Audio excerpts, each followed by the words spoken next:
Hello everyone, मैं अभिषेक सिंह आज आपको ज्योग्राफी में कुछ ऐसे नोट्स मैं आप लोगों को अभी देने जा रहा हूं जो कि अभी हाल ही में कुछ परिवर्तन हुए हैं। तो इसको आप लोग अच्छे से नोट कर लेंगे और आपके एग्जाम की दृष्टि से ये बहुत ही इंपॉर्टेंट होने वाला है। जैसा कि आप पहले से पढ़ते आते हैं कि जो political division of India, Bharat का राजनीतिक विस्तार क्यों किया गया, क्योंकि आपको पता है कि Bharat is a vast country. Bharat क्या है, बहुत ही बड़ी, मतलब कह सकते हैं कि एक देश है, बहुत बड़ा देश है। और उस पूरे देश में कह सकते हैं कि शासन व्यवस्था को चलाए रखने के लिए छोटे छोटे राज्यों में उसको क्या किया गया, बांटा गया है, और केंद्र शासित प्रदेशों में उसको बांटा गया है। यानी राज्यों में और केंद्र शासित प्रदेशों में, यूनियन टेरिटोरीज और स्टेट्स में क्या किया गया है, इंडिया को डिवाइड किया गया है। जिसमें से पहले क्या किया गया था, 28 स्टेट्स आप लोग पढ़ते आ रहे थे, 28 स्टेट थे, बाद में 29 हो गया, तेलंगाना आपका बढ़ाया गया तो 29 स्टेट्स हो गए थे। और यूनियन टेरिटोरीज जो कि आपके 7 थे, 7 यूनियन टेरिटोरीज थे।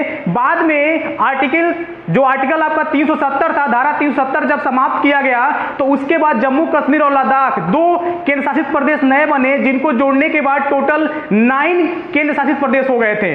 लेकिन अभी मैं जो बताने जा रहा हूं, जैसा कि आप लोग बोर्ड पे देख रहे होंगे कि मैंने यहां पे 28 स्टेट और 8 यूनियन टेरिटोरीज मैंने लिखा हुआ है, तो इसी पे आज हम लोग डिस्कस करेंगे। तो चलिए शुरू करते हैं।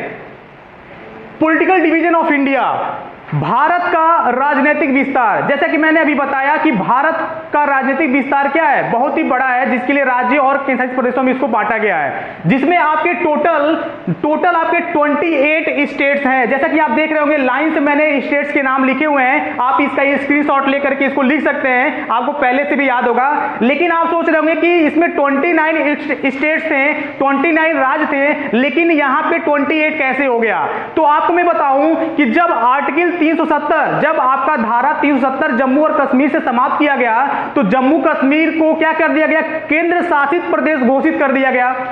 तो केंद्र शासित प्रदेश घोषित होने की वजह से ये राज्य की श्रेणी से निकल आया, यानी आपके 29 स्टेट में जम्मू कश्मीर भी इंक्लूड था। तो जम्मू कश्मीर क्या हो गया, उस 29 की श्रेणी में से एक निकल गया, तो बचे कितने, 28 बचे। तो टोटल आपकी कितने संख्या हो गया स्टेट्स की, 28 हो गया।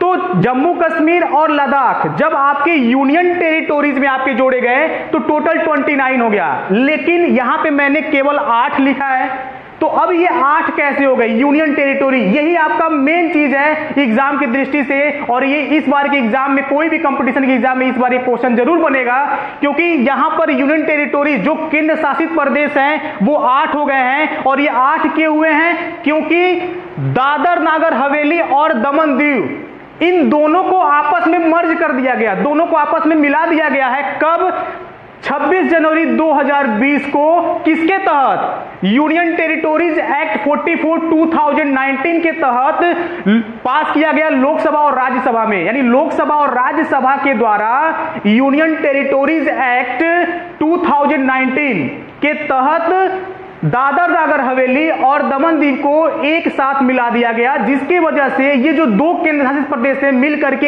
एक बन गए, जिनकी वजह से इनकी संख्या क्या हो गई, 1 हो गई। दादर नागर हवेली और दमन दीव 26 जनवरी 2020 को क्या किया गया, मर्ज किया गया। ये इंपॉर्टेंट क्वेश्चन, इसको आप नोट करेंगे।